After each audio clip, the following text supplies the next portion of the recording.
കാസർഗോഡ് കേരളത്തിൻ്റെ വടക്കേ അറ്റത്തുള്ള ജില്ല വികസനത്തിൽ ഒരുപാട് പിന്നിൽ പോയി എന്ന് കേട്ടിരുന്നൊരു കാലം. പക്ഷെ വികസനത്തിന്റെ മികച്ച 10 വർഷങ്ങളിൽ കാസർഗോഡ് അതുപോലെ തന്നെ പരിഗണിക്കപ്പെട്ടു. പണ്ടൊക്കെ നമ്മൾ പറയാറില്ലേ, കൂടുതൽ കളിച്ചാൽ കാസർഗോട്ടേക്ക് ട്രാൻസ്ഫർ അടിക്കും എന്നൊക്കെ പറയാറ്. ഇന്ന് പക്ഷേ കാസർഗോട്ടേക്ക് ട്രാൻസ്ഫർ അടിച്ചാൽ ആളുകൾ സന്തോഷത്തോടെ സ്വീകരിക്കും.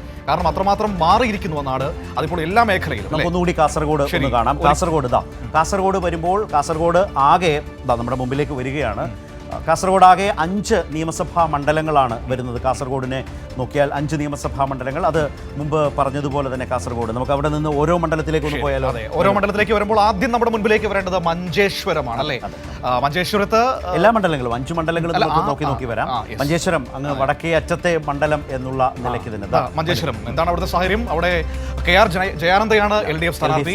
അതെ, AK അഷ്റഫ് K സുരേന്ദ്രൻ. അവിടെ BJP അവിടെ പ്രതീക്ഷ വയ്ക്കുന്ന ഒരു ഇടം കൂടിയാണ് അവരെ സംബന്ധിച്ച് അല്ലേ?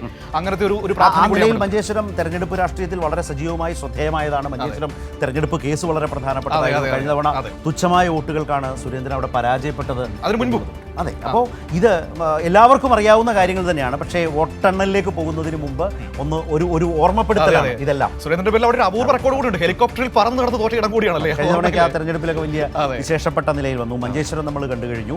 മഞ്ചേശ്വരം നമുക്ക് 5 മണ്ഡലങ്ങളിലെയും സ്ഥാനാർത്ഥികളെ ഒന്ന് ഓർത്തുവെക്കുക, പരിചയപ്പെടുത്തുകയൊന്നുമല്ല, ഓർത്തുവെക്കലാണ് അല്ലേ? കാരണം വോട്ടെണ്ണലിലേക്ക് നാളെ പോകുമ്പോൾ ഈ പേരുകളും ഇവരുടെ ലീഡും പിന്നോട്ട് പോക്കും ഒക്കെ വളരെ പ്രധാനപ്പെട്ടതാണ്. നമുക്ക് അടുത്ത മണ്ഡലത്തിലേക്ക് വളരെ വേഗത്തിൽ നമ്മൾ വരുന്നു. കാസർഗോഡേക്ക് നമ്മൾ ഇങ്ങോട്ട് പോരുകയാണ്.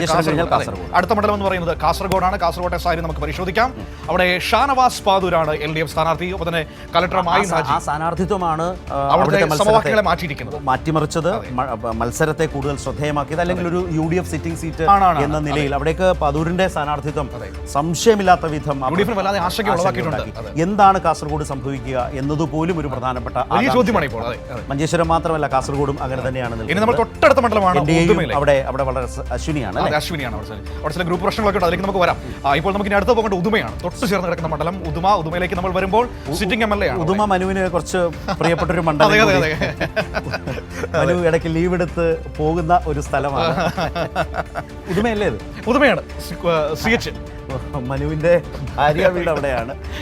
നിർമ്മോളും ജീവിത പങ്കാളി ഇവരെല്ലാം അവിടെയാണുള്ളത്. ഞങ്ങൾ സ്ഥിരം ഈ വഴികളൊക്കെ, അതായത് ഉദുമയും കാസർഗോഡും മഞ്ചേശ്വരം ഒക്കെ നമ്മൾ സ്ഥിരം യാത്ര ചെയ്യുന്ന വഴികളാണ്. ഇങ്ങോട്ടേക്ക് അപ്പം തന്നെ K നീലകണ്ഠൻ അവിടെ UDF സ്ഥാനാർത്ഥി. ഒപ്പം തന്നെ മനുലാൽ മേലോത്ത് അവിടെ BJP സ്ഥാനാർത്ഥി നിൽക്കുന്നു. ഈ തൊട്ടടുത്ത മണ്ഡലം നമ്മൾ നേരെ പോകുന്നു കാഞ്ഞങ്ങാട്ടേക്ക്. തൊട്ടടുത്ത മണ്ഡലമാണ് കാഞ്ഞങ്ങാട്. കാഞ്ഞങ്ങാട്ടേക്ക് വരുമ്പോൾ അത് LDFനെ സംബന്ധിച്ച് വളരെ ആത്മവിശ്വാസമുള്ള മണ്ഡലമാണ്, ഉറച്ച മണ്ഡലമാണ്. അവരുടെ സിറ്റിംഗ് സീറ്റ് ഉദുമ പോലെ തന്നെ അവിടെ ഗോവിന്ദൻ പള്ളിക്കാപ്പിൽ മത്സരിക്കുന്നു. നമ്മുടെ ഈ ചന്ദ്രശേഖരനായിരുന്നു. തെരഞ്ഞെടുപ്പ് സമയത്തൊക്കെ സ്ഥാനാർത്ഥിത്വവും അദ്ദേഹത്തിന്റെ പ്രചാരണവുമായി ബന്ധപ്പെട്ടൊക്കെ നല്ല റിപ്പോർട്ടുകൾ വന്നിരുന്നു. ഇവിടെ ഷൈജി ഒട്ടപ്പള്ളി, ഒപ്പം തന്നെ ബൽരാജ്. ഇവിടുത്തെ പ്രധാനപ്പെട്ട കാര്യം ഭൂരിപക്ഷം എത്രയാണ് എന്ന ചോദ്യം മാത്രമേ LDFന് മുമ്പിൽ അവിടെ ഉള്ളൂ. കാരണം അത്രമാത്രം ആത്മവിശ്വാസമുള്ള ഇടം കൂടിയാണ്. ഇനി തൊട്ടടുത്ത മണ്ഡലം തൃക്കരിപ്പൂർ, അവസാന മണ്ഡലമാണ് കാസർഗോഡ് ജില്ലയിലെ. കാസർഗോഡ് ജില്ലയിലെ അവസാനത്തെ മണ്ഡലം. മഞ്ചേശ്വരം മുതൽ ഇങ്ങോട്ട് നോക്കിയാൽ അവസാനം. കാസർഗോഡേക്ക് കയറിയാൽ ആദ്യത്തെ മണ്ഡലം. നമ്മൾ കണ്ണൂർ കയറുകയാണ് ആദ്യത്തെ മണ്ഡലം. അവിടെ VPP മുസ്തഫ, സന്ദീപ് വാര്യർ UDF. ഒപ്പം തന്നെ അവിടെ രവി കുളങ്ങര BJP സ്ഥാനാർത്ഥി. ഇത് വളരെ LDFനെ സംബന്ധിച്ച് ഉറപ്പിച്ച് കൂട്ടുന്ന മണ്ഡലം. പക്ഷേ സന്ദീപ് വാര്യർ വന്നപ്പോൾ മത്സരം ഏതാണ്ട് കടുത്തതായി എന്ന നിലയിലേക്കുള്ളൊരു വലിയ പ്രചാരണം രൂപപ്പെട്ടിരുന്നു. മുസ്ലിം ലീഗുകാരൊക്കെയാണ് സന്ദീപ് വാര്യരെ വിജയിപ്പിച്ചത്. ആലോചിക്കരുത്, പഴയ ടയർ പ്രയോഗമൊക്കെ ഉണ്ടല്ലോ, അതൊന്നും മറന്നിട്ടില്ല അവിടെ ആരും. അതുകൊണ്ട് അതൊക്കെ ഒരു പ്രധാനപ്പെട്ട ഘടകം തന്നെയാണ് അവിടെ. VPPയുടെ ഒരു പ്രാധാന്യം, പ്രത്യേകത എന്ന് പറയുന്നത് VPP അവിടെ സ്വന്തം നാടാണ്, വളരെ ജനകീയനാണ്, എല്ലാവരുടെ ഇടയിൽ ഇറങ്ങി നടക്കുന്ന ഒരാൾ കൂടിയാണ്. അതിൻ്റെ ഒരു ആധിപത്യം, ഒരു ആനുകൂല്യം VPPക്കുണ്ട്. പിന്നെ പരമ്പരാഗത ഇടത് മണ്ഡലം കൂടിയാണ്. നമ്മുടെ M രാജഗോപാലൻ ഇപ്പോൾ CPIM ജില്ലാ സെക്രട്ടറി, മുൻ MLA. അപ്പോൾ അദ്ദേഹത്തെ നമ്മൾ ഓർക്കുമ്പോൾ എപ്പോഴും അദ്ദേഹത്തിന്റെ ചെങ്കുവേർ തൊപ്പി അല്ലേ, അതില്ലാതെ നമ്മൾ അദ്ദേഹത്തെ ഓർത്തില്ല. ശരി, അപ്പോൾ നമ്മൾ ഇതിനോടകം വളരെ ക്യുക്കായി 5 മണ്ഡലങ്ങൾ കണ്ടു കഴിഞ്ഞു. സ്ഥാനാർത്ഥികളെ ഒന്ന് വീണ്ടും കണ്ടു. നമ്മൾ ഈ തെരഞ്ഞെടുപ്പ് പ്രചാരണത്തിലെ റിപ്പോർട്ടുകളിലൊക്കെ കണ്ടതാണ് എല്ലാവരും. അവരെ വീണ്ടും ഓർത്തെടുത്തു. അങ്ങനെ നമ്മൾ ഈ 5 മണ്ഡലങ്ങളിലൂടെ സഞ്ചരിച്ച് നമ്മൾ ഇനി പോകേണ്ടയാൾ, എത്തേണ്ടയാൾ ഈ തെരഞ്ഞെടുപ്പ് കാലത്ത് കൈരളിക്ക് വേണ്ടിയിട്ട് അവിടെ നിന്ന് വളരെ സമഗ്രമായ റിപ്പോർട്ടുകൾ നൽകിയ സിജു കണ്ണൻ അവിടെ നിന്ന് ചേരുന്നു.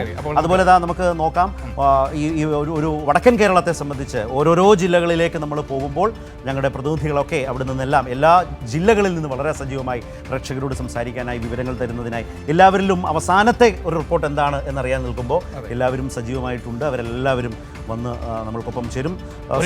നമുക്ക് സിജു കണ്ണനിലേക്ക് തന്നെ പോയാലോ? സിജു അവിടെയുണ്ട്, സന്തോഷിനെ കാണാം, ജോഷില വയനാട്, ലതീഷ് ഉണ്ട്, അതുപോലെ തന്നെ സ്വാലിഹ് ഉണ്ട്, അതുപോലെ തന്നെ സന്തോഷ് സർലിംഗ് പാലക്കാട് എന്ന് എല്ലാവരും നിരന്ന് നിൽക്കുന്നുണ്ട്. ആദ്യം നമുക്ക് സിജുലേക്ക് പോകാം. Siju, good evening.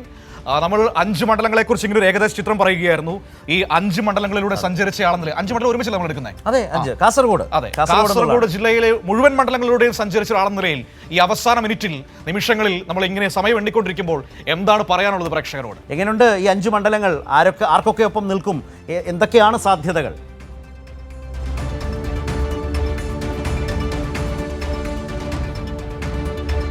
മനു, കാസർഗോഡിനെ സംബന്ധിച്ചുള്ള ഒരു പൊതുചിത്രം നേരത്തെ തന്നെ നൽകി കഴിഞ്ഞു. ശരത്തേട്ടനും കൂടി അത് നൽകിയതാണ്. കാസർഗോഡിനെ സംബന്ധിച്ച് 5 നിയമസഭാ മണ്ഡലങ്ങളാണുള്ളത്. ഏറ്റവും വടക്കേയറ്റത്ത് നിന്ന് തുടങ്ങിയാൽ മഞ്ചേശ്വരം, അത് കഴിഞ്ഞാൽ ജില്ലാ ആസ്ഥാനമായ കാസർഗോഡ്, പിന്നീട് തൊട്ടടുത്തുള്ള ഉദുമ, കാഞ്ഞങ്ങാട്, തൃക്കരിപ്പൂർ മണ്ഡലങ്ങൾ. ഈ മണ്ഡലങ്ങളുടെ ഒരു പൊതു ചരിത്രം എടുത്ത് പരിശോധിച്ചാൽ ജില്ലയിൽ 3 മണ്ഡലങ്ങൾ തുടർച്ചയായി LDFന് വിജയം നൽകുന്ന മണ്ഡലങ്ങളാണ്. 2 മണ്ഡലങ്ങൾ മുസ്ലിം ലീഗ് മത്സരിക്കുന്ന മണ്ഡലങ്ങളാണ്. അവർക്ക് തുടർച്ചയായി മുസ്ലിം ലീഗ് ജയിച്ചു വരുന്ന മണ്ഡലങ്ങളാണ്. അതിൽ മഞ്ചേശ്വരത്ത് 2006 ഒരു മാറ്റമുണ്ടായിരുന്നു. LDF ഒരു ചരിത്ര വിജയം കുറിച്ച മണ്ഡലമാണ്. LDFന് നല്ല രീതിയിലുള്ള സ്വാധീനമുള്ള ഒരു മേഖലയാണ്. ഇതിൽ 2 മണ്ഡലങ്ങൾ എടുത്ത് പരിശോധിക്കുമ്പോൾ ത്രികോണ മത്സരങ്ങൾ നടക്കുന്ന മണ്ഡലമാണ്.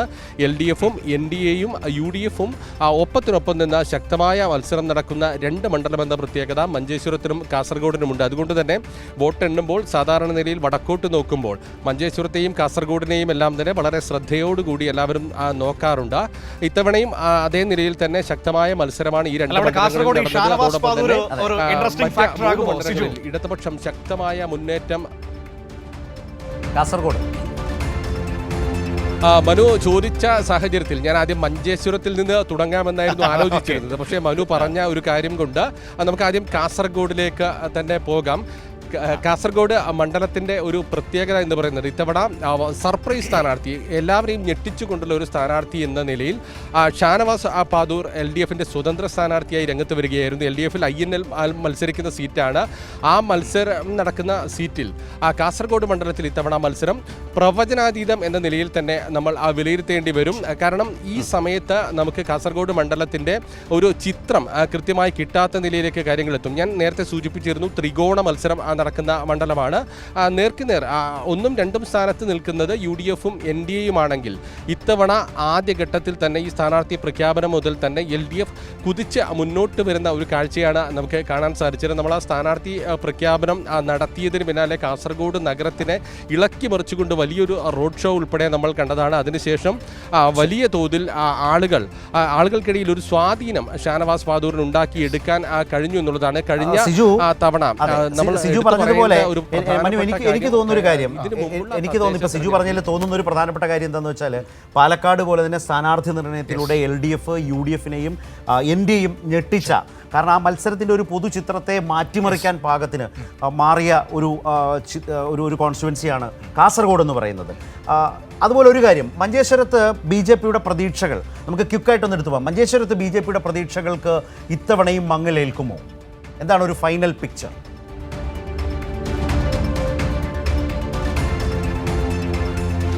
മഞ്ചേശ്വരത്തെ സംബന്ധിച്ച് സ്ഥാനാർത്ഥികൾ LDFനായി KR ജയാനന്ദ, UDFനായി സിറ്റിംഗ് MLA ആയ AK അഷ്റഫ്, NDAക്കായി കെ സുരേന്ദ്രൻ തുടർച്ചയായി മത്സരിക്കുന്ന മണ്ഡലമാണ് എന്നൊരു പ്രത്യേകത കൂടിയുണ്ട്.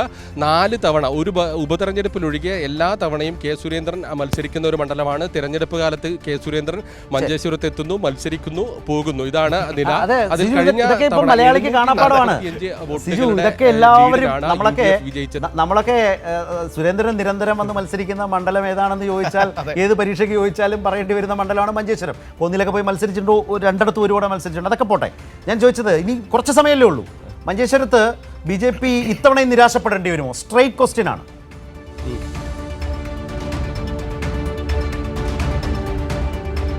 നേരിട്ട് തന്നെ ഉത്തരം പറയാം. BJPക്ക് ഇത്തവണ മഞ്ചേശ്വരത്ത് നിരാശയായിരിക്കും ഫലം. കാരണം വളരെ പ്രതീക്ഷയോടുകൂടി കെ സുരേന്ദ്രൻ മത്സരിക്കാനെത്തിയ മണ്ഡലത്തിൽ ഒരു കാരണവശാലും BJP ജയിക്കില്ല എന്ന് തന്നെയാണ് നിലവിലുള്ള രാഷ്ട്രീയ സാഹചര്യത്തിൽ നിന്ന് മനസ്സിലാക്കാൻ സാധിക്കുന്നത്. വോട്ട് എണ്ണി കഴിഞ്ഞതിന് ശേഷമുള്ള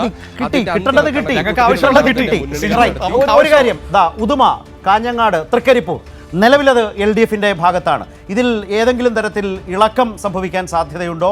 UDFിൻ്റെ അവകാശവാദം, UDFിൻ്റെ പ്രതീക്ഷ ഈ 3 മണ്ഡലങ്ങളുമായി ബന്ധപ്പെട്ട് എങ്ങനെ? LDF ഉദുമ മണ്ഡലത്തിലാണ് UDF വലിയ അവകാശവാദവുമായി രംഗത്തെത്തുന്നത്. നിലവിൽ ഉദുമ മണ്ഡലത്തിൽ LDFിനായി മത്സരിക്കുന്നത് സിറ്റിംഗ് MLA ആയ CH കുഞ്ഞമ്പു MLA ആണ്. CH കുഞ്ഞമ്പു MLA ഈ തെരഞ്ഞെടുപ്പിൽ മുന്നോട്ട് വെച്ചത് കഴിഞ്ഞ കാലയളവിലെ വലിയ വികസന പ്രവർത്തനങ്ങളാണ് മുന്നോട്ട് വെച്ചത്. ആ വികസന പ്രവർത്തനങ്ങൾ വലിയ തോതിൽ ജനങ്ങൾ ഏറ്റെടുത്തിട്ടുണ്ട് എന്നുള്ള ആത്മവിശ്വാസത്തിലാണ് LDF ഉള്ളത്. അതോടൊപ്പം തന്നെ CH കുഞ്ഞമ്പു MLAയുടെ ഒരു ജനകീയ സ്വാധീനം, വലിയ ജനകീയ സ്വാധീനമുള്ള ഒരു നേതാവാണ് CH കുഞ്ഞമ്പു. അതുകൊണ്ട് തന്നെ ഇത്തവണയും CH കുഞ്ഞമ്പുവിലൂടെ ഉദുമയിൽ വിജയിക്കാൻ കഴിയുമെന്ന പ്രതീക്ഷയിലാണ് LDF ഉള്ളത്. UDFിനെ സംബന്ധിച്ചാണെങ്കിൽ സ്ഥാനാർത്ഥി നിർണയം തൊട്ട് തന്നെ വലിയ രീതിയിലുള്ള പ്രതിസന്ധികൾ, പ്രശ്നങ്ങൾ ഉണ്ടായിരുന്നു. യൂത്ത് കോൺഗ്രസ് ഈ സ്ഥാനാർത്ഥി പട്ടികയിൽ ഉൾപ്പെടുത്താൻ വേണ്ടി പ്രദീപിൻ്റെ പേര്, യൂത്ത് കോൺഗ്രസ് നേതാവായ പ്രദീപിൻ്റെ പേര് ആദ്യം ഉയർത്തിക്കൊണ്ടുവന്നു. പിന്നീട് കോൺഗ്രസ് നേതാവായ ഹക്കിം കുന്നിലിൻ്റെ പേര് ഉയർത്തിക്കൊണ്ടുവന്നു. അങ്ങനെ വലിയ രീതിയിലുള്ള തർക്കങ്ങൾക്കൊടുവിൽ ഏറെ വൈകിയാണ് സ്ഥാനാർത്ഥി പ്രഖ്യാപനം ഉണ്ടായത്. K നീലകണ്ഠനാണ് UDFിൻ്റെ സ്ഥാനാർത്ഥിയായി മത്സരിക്കുന്നത്.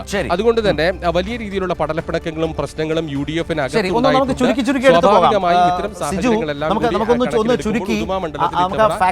ഫൈനൽ ഫാക്ടർ മാത്രം മതി. ഫൈനൽ ഫാക്ടറിൽ ഈ 2 മണ്ഡലങ്ങൾ കൂടി കേൾക്കാൻ താല്പര്യമുണ്ട്. കാഞ്ഞങ്ങാട്, അതുപോലെ തന്നെ തൃക്കരിപ്പൂര്.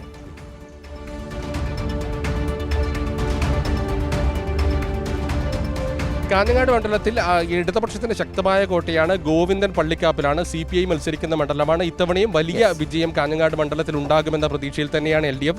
കാസർഗോഡ് ജില്ലയിൽ ഏറ്റവും കൂടുതൽ ഒരു റെക്കോർഡ് ഭൂരിപക്ഷത്തിൽ LDF വിജയിച്ച മണ്ഡലമാണ്. കഴിഞ്ഞ തവണ 27,000-ലധികം വോട്ടിന്റെ ഭൂരിപക്ഷത്തിലാണ് വിജയിച്ചത്.